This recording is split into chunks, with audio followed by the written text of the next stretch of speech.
Hey there YouTube, Wrestling Optimus here, back with my combination action figure review and predictions video. New Year's Evil is over, and I'm currently in the lead. More on that in a minute. Then, our predictions challenge continues with Battle of the Belts this Saturday as we fight to become the Grand Pickle Champion. So we'll start with my review of NXT, then jump right into my predictions for AEW. But first, make sure to like the video and subscribe to the channel for more great content. Now, let's take it over to the action figures. We begin with Cruiserweight Champion Roderick Strong predictably losing to North American Champion Carmelo Hayes. He'll go forward as the unified North American Champion, meaning the Cruiserweight title is officially retired after around 5 years. AJ Styles confronts Grayson Waller, who runs away from the inevitable beating, but not before it's announced that they'll square off in the main event next week.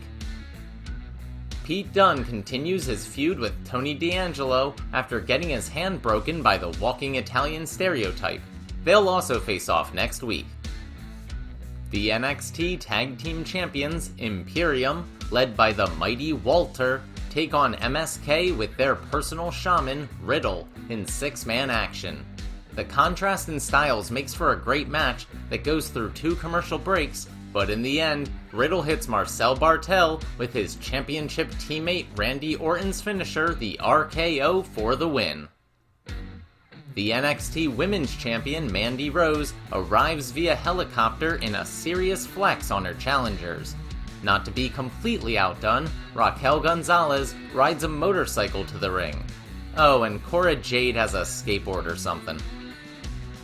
The match itself is decent enough. Once Mandy eliminates Raquel, Cora sweeps in to try and steal yet another fluke victory, but the wily veteran counters and gets the pin to retain her title.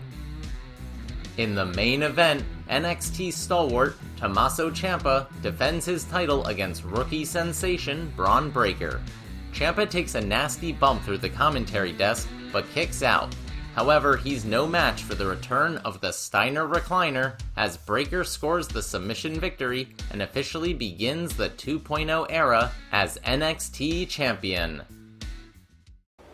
I'll give it to him, that was certainly a pay-per-view level episode of TV, especially with the massively symbolic title change. It's the end of an era for NXT, and I wish them luck in their future endeavors. Meaning I'll probably stop watching them soon. But moving over to a promotion I definitely won't stop watching, AEW presents Battle of the Belts. Unfortunately, I had to wait for Rampage to get the full card, which is just 3 matches across a single hour. Pretty lame for something that was initially promoted like a pay-per-view, but at least they're all for championships. Either way, this is for the only title that really matters, Grand Pickle Champion. So for the last time, let's make some picks. First, Dr. Britt Baker, DMD, defends her AEW Women's Championship against the first ever champion, Riho. The dentist has had a fantastic reign, and it feels like the right time to pass on the proverbial torch. I just don't think it will be to Riho. The Japanese Dynamo never really got over as champ, and there's too many other deserving women on the roster to let her repeat now. So I'm picking Dr. Britt Baker to retain. Next, Cody Rhodes was supposed to defend his TNT title against Sammy Guevara, but then got sidelined by COVID protocols. Instead, his brother, the natural Dustin Rhodes, will step in and compete for an interim TNT title. Originally, I picked Cody even though I wanted Sammy to win, but with Cody out of the picture, I'm switching back to Sammy and hoping for a unification match in the near future. Finally, a third match was announced as Ricky Starks defends his FTW championship against Matt Sydal. This title isn't actually recognized by AEW, but I guess they needed to fill out the show a little. For context, Taz created this belt during his time in ECW, and historically only people associated with him were allowed to hold it. And since Ricky is a member of Team Taz, while Matt Sydal isn't, I'm going with Starks to retain. Alright, those are my predictions for Battle of the Belts. Thanks so much for watching.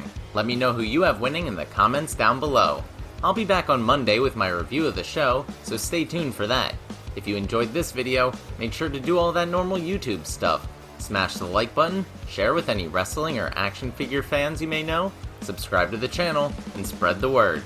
You can also talk to me over on Twitter, at WrestlingOptimus, or see all my best figure photography over on Instagram at WrestlingOptimus. If you haven't seen my Predictions Championship League Year-End Rewind, you can check that out right here. But until next time, I've been Wrestling Optimus, and I'll catch you later.